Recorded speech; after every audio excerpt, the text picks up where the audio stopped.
વાત હવે ગુજરાતની। ગુજરાતના 6 જિલ્લા 10 વાગ્યા સુધી માવઠું થઈ શકે છે। 10 વાગ્યા સુધીમાં 6 જિલ્લામાં માવઠાની સંભાવના વ્યક્ત કરાઈ છે, જેમાં અમદાવાદ સહિત ગાંધીનગર, બનાસકાંઠા, સાબરકાંઠા, અરવલ્લી અને સુરેન્દ્રનગરમાં વરસાદની સંભાવના હવામાન વિભાગે વ્યક્ત કરી છે। એટલે કે ગુજરાતના 6 જિલ્લામાં કમોસમી માવઠું થઈ શકે છે। સવારે 10 વાગ્યા સુધીમાં આ 6 જે જિલ્લાઓ છે તેમાં કમોસમી માવઠાની આગાહી કરાઈ છે।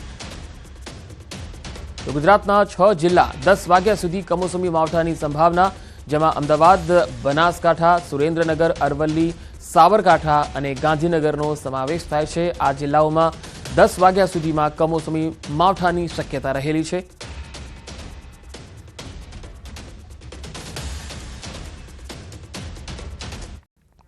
તો મેપથી જાણીશું કે કયા કયા જિલ્લાઓ છે જ્યાં આજે સવારે 10 વાગ્યા સુધીમાં વરસાદની સંભાવના છે। અમદાવાદમાં આજે વરસાદની સંભાવના છે। તમે જો અમદાવાદમાં સવારથી જ વાદળછાયું વાતાવરણ છે અને સુરેન્દ્રનગરમાં પણ વાદળછાયું વાતાવરણ છે અને અહીં પણ કમોસમી માવઠાની સંભાવના હવામાન વિભાગે વ્યક્ત કરી છે। ગાંધીનગરમાં પણ સવારથી જ વાદળો ઘેરાયા છે અને અહીં કમોસમી માવઠું પડી શકે છે 10 વાગ્યા સુધીમાં। અરવલ્લી, સાબરકાંઠા અને બનાસકાંઠા ઉત્તર ગુજરાતના ત્રણેય જિલ્લામાં આજે સવારે 10 વાગ્યા સુધીમાં માવઠાની સંભાવના હવામાન વિભાગે વ્યક્ત કરી છે, જેથી ખેડૂતોમાં થોડી ચિંતા વ્યાપી ગઈ છે, કારણ કે તેમના ખેતી પાકોને લઈને આ કમોસમી માવઠું ક્યાંક નુકસાન ન કરે। કારણ કે આ પહેલા જ્યારે કમોસમી માવઠું આવ્યું છે ત્યારે કેરીના પાકને ઓલરેડી નુકસાન થયેલું છે, ત્યારે વધુ એક કમોસમી માવઠું પાકને નુકસાન પહોંચાડી શકે છે। આગળ વધીએ, મે મહિનાની જો વાત થાય તો મે મહિનો આંધી, તોફાન અને માવઠાનો હશે। આજથી 20 મે વચ્ચે રાજ્યમાં પવનની ગતિ વધવાની છે। ફરી આંધી વંટોળનો પ્રકોપ રહેશે અને સાચવવું પડશે। 25 થી લઈને 4 જૂન વચ્ચે અરબ સાગરમાં સાયક્લોન આવી શકે છે। આંદામાન નિકોબારના ટાપુમાં ચોમાસાની ગતિવિધિ વહેલી જોવા મળી શકે છે। તારીખ 11 થી 20 માં પણ પવનની ગતિ વધારે છે અને પવનની ગતિ આંધી વંટોળ સાથે સખ્ત પવનના તોફાનો સાથે પુનઃ પણ સાચવવાની શક્યતા રહે છે। અને ત્યારબાદ લગભગ 25મી થી 4 જૂન વચ્ચે અરબ સાગરમાં એક સાયક્લોન બનવાની શક્યતા રહે છે અને આ વખતે આંદામાન નિકોબાર ટાપુ પર ચોમાસાની ગતિવિધિ વહેલી થઈ શકવાની શક્યતા રહે છે। હજુ 3 દિવસ માવઠું મુસીબત બનીને વરસશે। હજુ 4 દિવસ સુધી માવઠું ખેડૂતોનો પીછો નથી છોડવાનું। 13 મે સુધી ગુજરાતના વિવિધ શહેરોમાં ભારેથી હળવો વરસાદ પડી શકે છે। હવામાન વિભાગે આગાહી કરી છે કે આગામી 4 દિવસ સુધી માવઠું યથાવત રહેશે। 13 મે સુધી કમોસમી આફત વરસતી રહેશે। મોટાભાગના શહેરો અને ગામડાઓમાં આકાશી ઘાત ત્રાટકશે। જો કે 13 મે થી માવઠાનું જોર ઘટશે। અડધા ગુજરાતમાં જ માવઠું વરસી શકે। જો કે આગામી 24 કલાક વરસાદનું જોર યથાવત રહેશે। સૌરાષ્ટ્ર અને દક્ષિણ ગુજરાતના જિલ્લામાં ઓરેન્જ એલર્ટ આપવામાં આવ્યું। 50 થી 60 કિલોમીટર પ્રતિ કલાકની ઝડપે પવન ફૂંકાશે। ઉત્તર પૂર્વ રાજસ્થાન પર અપર એર સાયક્લોનિક સર્ક્યુલેશન સક્રિય હોવાથી માવઠું વરસી શકે। સાબરકાંઠા, અરવલ્લી, મહીસાગર, દાહોદ, પંચમહાલ, વડોદરા, છોટાઉદેપુર, ભરૂચ, નર્મદા, સુરત, તાપી, વલસાડ, ડાંગ, દમણ, દાદરાનગર હવેલીમાં ગાજવીજ સાથે વરસાદની શક્યતા છે। રાજકોટ, જૂનાગઢ, ગીર સોમનાથ, દીવ, અમરેલી, ભાવનગરમાં વરસાદની સંભાવના છે। डे 2, डे 3 में रेन थंडरस्टॉर्म का भी वार्निंग दिया गया है विथ लाइटनिंग। विंड स्पीड थोड़ा कम होगी, 40 to 50 किलोमीटर प्रति घंटा हो जाएगी। और जो रेनफॉल रहेगी लाइट टू मॉडरेट रेन रहेगी। और डे 2 में स्कैटर्ड डिस्ट्रीब्यूशन है, स्कैटर्ड। और डे 3 में आइसोलेटेड हो जाएगी।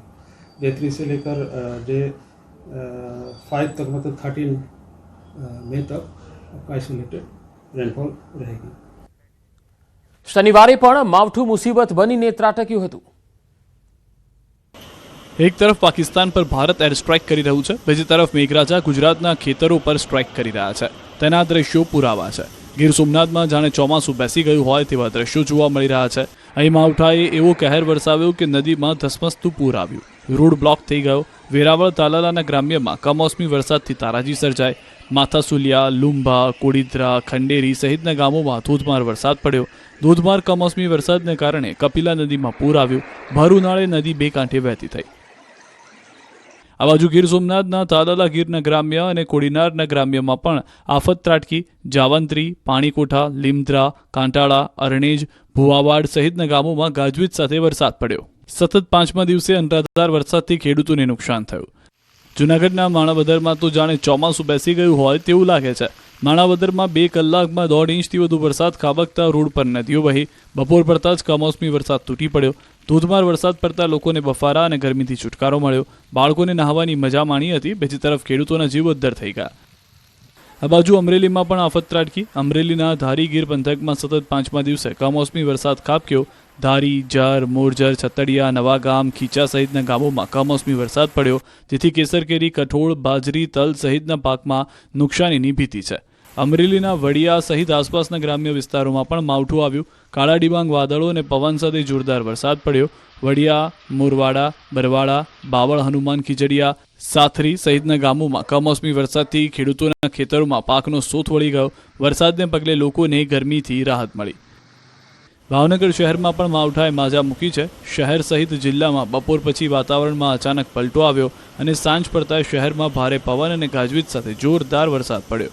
વીજળીના કડાકા ભડાકા સાથે શહેરમાં જોરદાર વરસાદ પડ્યો. ધોધમાર વરસાદ પડતા વાતાવરણમાં ઠંડક પ્રસરી.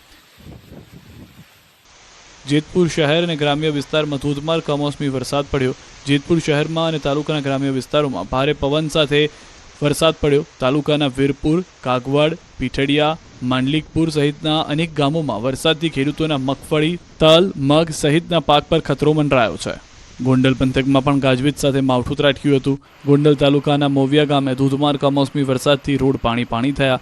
માત્ર 20 મિનિટમાં 1 ઇંચ કરતાં વધુ તોફાની વરસાદ પડતા ચોમાસા જેવો માહોલ જામ્યો હતો. તોફાની વરસાદને લઈને રસ્તાઓ પર નદી વહી. દ્વારકા જિલ્લામાં ફરી કમોસમી વરસાદ આવતા ખેડૂતોના જીવ અદ્ધર થયા. ખંભાળિયા અને ભાંડવડ પંથકમાં ધોધમાર વરસાદથી ખેડૂતોના પાક પર ખતરો ઊભો થયો. માવઠાથી ઉનાળુ પાક લેતા ખેડૂતોની ચિંતામાં વધારો થયો. બીજી તરફ હવામાન વિભાગે આગામી 3 દિવસ વરસાદી માહોલ યથાવત રહેવાની આગાહી કરી. 3 દિવસ રાજ્યભરમાં ઝાપટા પડતા રહેશે. થંડરસ્ટોર્મ એક્ટિવિટી થશે. સાથે જ 7 દિવસમાં 3 થી 5 ડિગ્રી તાપમાન વધી જશે.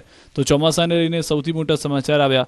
27 મે કેરળમાં બેસી શકે છે ચોમાસું. હવામાન વિભાગે જાહેર કરી ચોમાસાની તારીખ. અનુમાનમાં 4 દિવસ વધઘટ સંભવ. ગયા વર્ષે 30 મે બેઠું હતું ચોમાસું. છેલ્લા 20 વર્ષમાં 19 વખત સાચી પડી છે તારીખ.